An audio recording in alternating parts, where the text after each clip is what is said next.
ណាគេទៅប្តីថើហើយអត់មានពីណាគេស្រឡាញ់ខ្ញុំ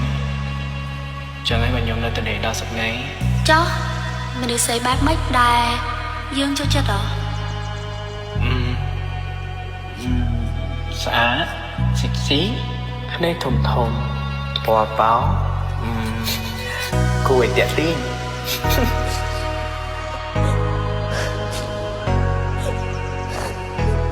ការពិតមនុស្សដែលខ្ញុំស្រឡាញ់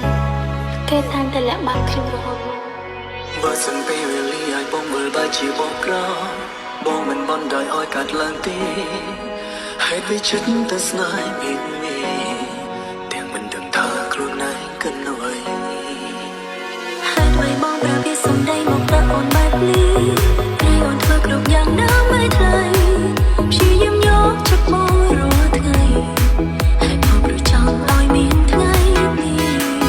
បងសុំទោសដែលលាបងអូនមានរាល់ថ្ងៃហើយផងលោកក៏ព្រោះខ្លាចស្រីខូចចិត្ត